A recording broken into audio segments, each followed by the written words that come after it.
this is for me to be here. I'm a little bit overwhelmed. I'll do my best to talk, but I truly am overwhelmed to have you all here.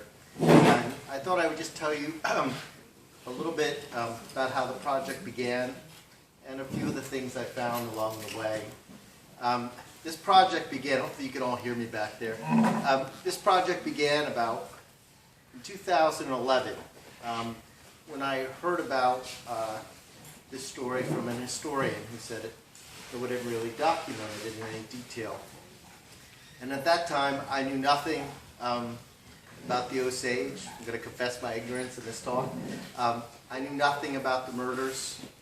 And I decided to make a trip out to the Osage Nation. And at that time, I didn't know I was going to do a book. I wanted to see if there was more information and get a better sense of the story. And I made a trip. I called Charles Redcorn, actually, was one of the first people I called, and because I had read his novel. And I came out here, and I made a trip to the Osage Nation Museum. And this was in 2012. And for those of you who've seen the book, I know you've probably been to the museum and seen that panoramic photograph that was taken in 1924, and it's in the title page of the book. You could see the full photograph. And it was really the first time I had been here. And I looked at that photograph, and it was taken in 1924, and it had white settlers, and it had members of the Osage Nation. And it looked very innocent. It looked like this very innocent pageant. But I noticed that a panel of the photograph had been missing. And I asked the then museum director, Catherine Redcorn, who I just met, I said, what happened to the missing panel? And she said there was a figure standing there who was so frightening that she decided to remove it. And she then pointed to the missing panel, and she said the devil was standing right there.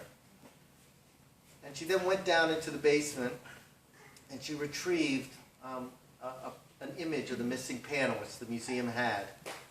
And of course it showed one of the ringleaders of the Osage killings. And for me, what struck me in that moment was the fact that here the Osage and Catherine had removed that picture not to forget, as so many people, including myself, had or had no knowledge of, but because they can't forget. And I thought, how is it possible that I had grown up and never read about this in history books? How is it possible that this essential part of our history had been removed from our consciousness? And so that's what really was the turning point for me and what began this project that took close to 5 years to write and to report. And along the way, I've had the chance to meet so many people, including many people in this room. I could not have told this story without so many people's help here.